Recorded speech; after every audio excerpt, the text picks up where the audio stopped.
салом, барномаи Ахбори Озодӣ бо хабарҳои тозаи Тоҷикистону ҷаҳон пешкаши шумо мешавад. Имрӯз 8 апрел аст. Боло таваҷҷӯҳ кунед ба сархати мавзӯъҳои рӯз.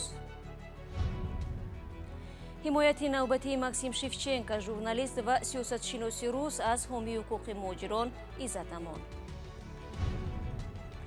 аз маҷлисгоҳ ба комиссарияти ҳарбӣ ҳуқуқшиносон ҷалби омӯзгоронро аз мактаб ба хидмат ғайриқонунӣ меҳисобанд.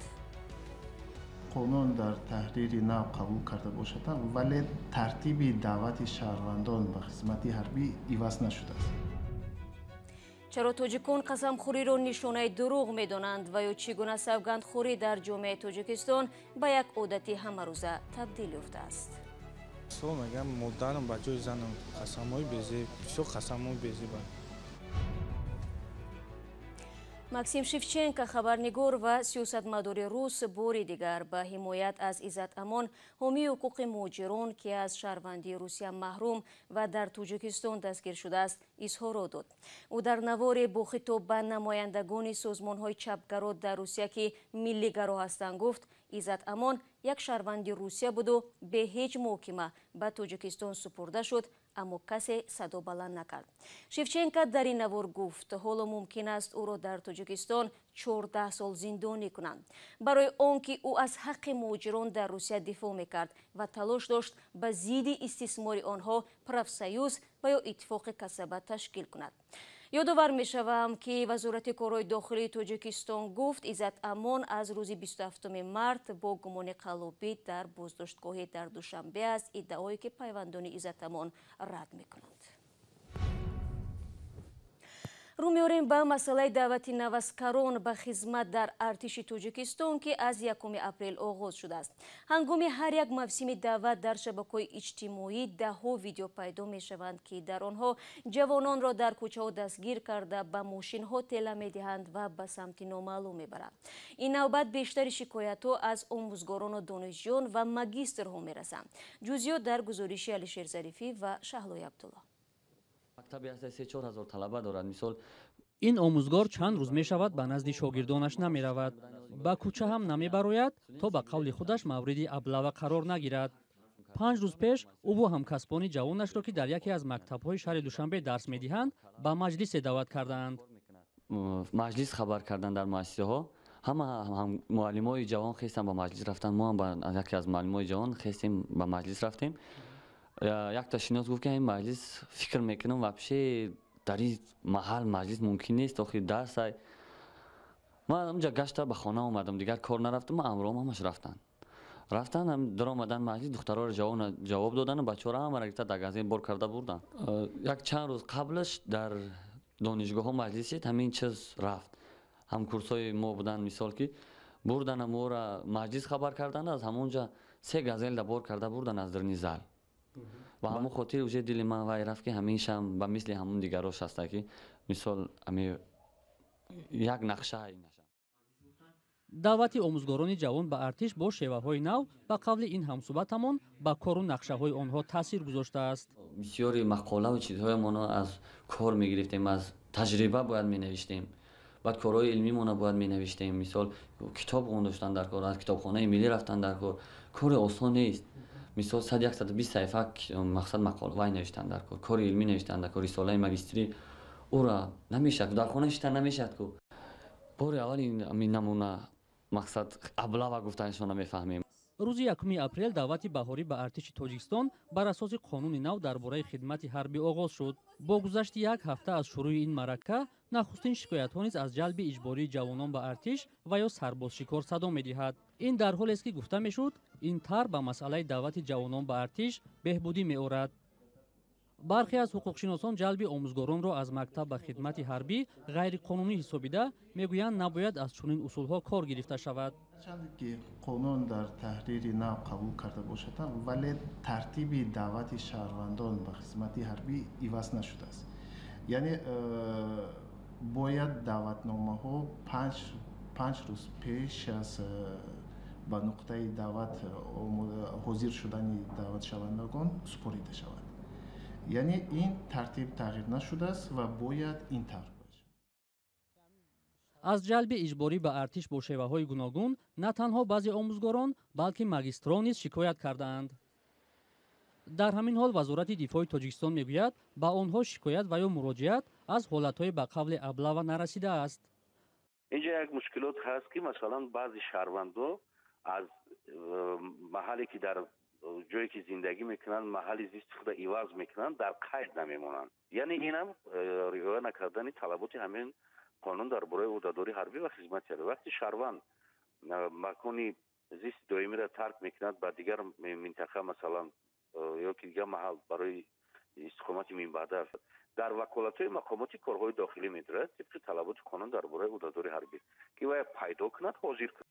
ҳамсӯҳбати омӯзгори мо чунин иддаоро рад мекунад ва мегӯяд дар қайди макони зисташ аст, вале бо далели бад будани вазъи саломатиаш имкони хидмати ҳарбиро надорад.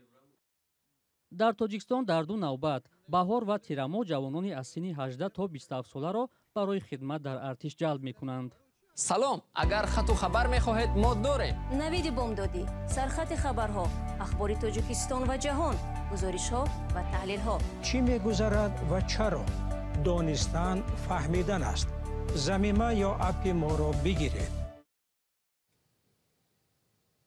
шумо барномаи хабарии радиои озодиро тамошо доред. имрӯз дар ҷаҳон ҳамчун рӯзи лулиён ёд мешавад. дар Тоҷикистон ҳазорҳо нафар аз ақалиятҳои лулӣ зиндагӣ мекунанд. ҳамкори мо маҳмуҷон раҳматзода бо рӯзгори онҳо дар вилояти хатлон ошно шудаву зиндагиашонро дар филми мустанаде ба риштаи тасвир кашид. ина мисол ай урусия омагия ҳаст, ай тоҷико ҳаст, ай моҳо тоҷико гирифтагиян زندگی میکنن. بله ما داده این رایون دا میریم همه سلام علیکم آشنا این قچاق میگیرن نمیایم میدرن میبرن یگان مایده خیلی نمیکنن. انا اینجا فقط یک تا کار فقط هم طلبیدن. انا هم طلبیدن مثال میگه که این جوگی میگه نباشه ما را یگان کس یگان تو برای اسنه یگان نسبت های تاجیکا ما را خطی ما سوزن همه آدم و خطی خیلی اینا بزدار دمیریم اگر یگان قردار شد یگان درکور شد میتن مثال شب ساعت 12 شب دا باشم که همه تاکسی ها یا آدم ها میوین می کار ما را بد میکنن این خیلی چی میگن ملت پرستی گفتگی گپ نیست این خیلی نیست نه که اینجا فقط این همه نام ما را پس که اگر باباگی گفته این همه گدایی طلبندگی دیگه.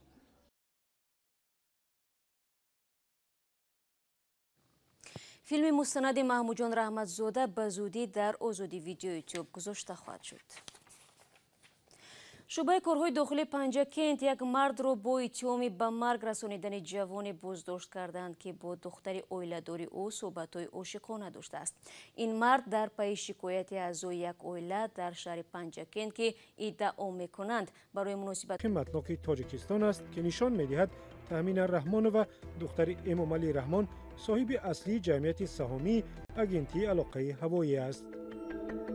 дар ҳамин санад ҳамчунин омадааст ки Зарифбек Давлатов шавҳари Таҳмина Раҳмонова аз соли 2013 шахси бонуфуз дар ҳайати саҳомони агентии алоқаи ҳавоӣ шудааст. дар ин ҳуҷҷати расмии Кумитаи андози Тоҷикистон дида мешавад муассиси агентии алоқаи ҳавоӣ Таъмина Раҳмонова ва раиси ширкат Зарифбек Давлатов ҳастанд. кори ширкат ҳам фурӯши билети ҳавопаймо зикр шудааст ва сармояи ойнномавиаш тақрибан $200,000 будааст. ёдовар мешавам видео ҳамзамон дар вебсайти радиои озодӣ дар ҳамин канали озодӣ видео дар ютуб ва саҳифаҳои радиои озодӣ дар инстаграм ва фейсбук соати 5 ба вақти душанбе ва соати 3 ба вақти Москав нашр мешавад. қасам хӯрдан ки ҳанӯз 5 соли пеш аз тарафи вазорати фарҳанг яке аз анъанаҳои шифоӣ фаъол дар Тоҷикистон эътироф шуда буд, зоҳиран ҳоло ба як дардисар табдил шудааст.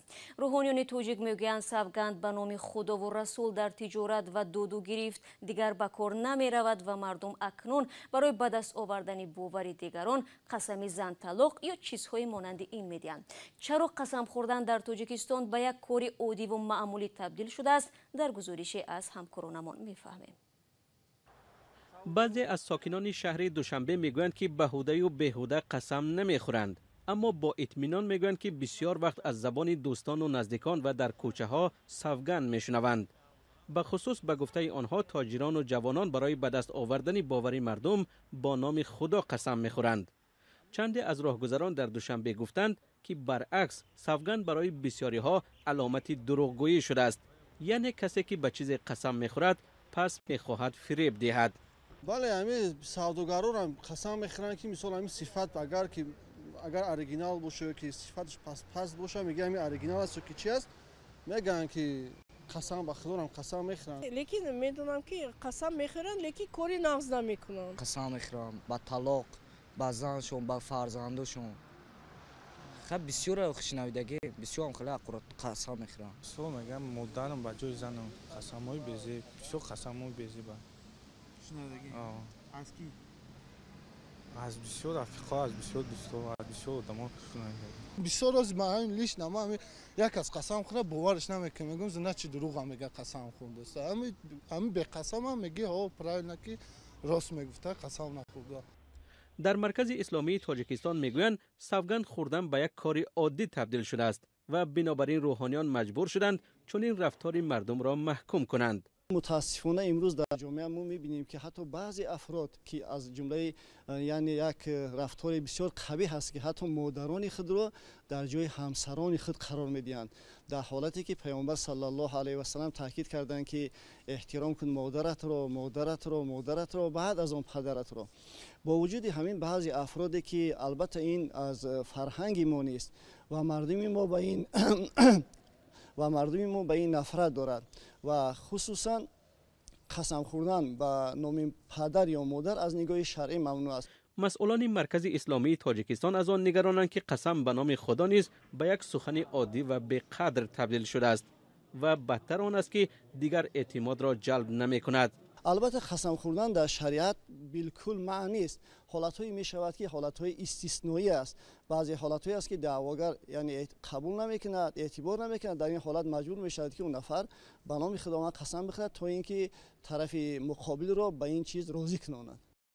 روحانیان رسمی در تاجیکستان گفتند که در فکر مجازات قسمخوران نیستند، بلکه کوشش دارند توسط صحبت‌ها در مساجد مردم را تربیت کنند. و ماه رمضان در تاجیکستان 13 اپریل آغاز می شود. در این باره افشین مقیم سخنگوی کمیته دین بر رادیو آزادی اطلاع داد شورای علما یگانه نهادی صادر کننده فتوا در کشور نصاب زکات را 25000 سومانی مقرر نموده است که از آن 625 سومانی زکات داده می شود. این خبری آخری برنامه امروز بود. تشکر از یکایک شما که تا این لحظه ها ما را همراهی کردید. خبر و گزارش های دیگر را چون همیشه میتوانید در سامانه رادیوی آزادی بخوانید. گزارش های ویدیویی در آزادی ویدیو گذاشته می شود. فردا با خبرهای نو در خدمت شما قرار می گیریم. خود را احتیاط کنید و خدا نگهدار.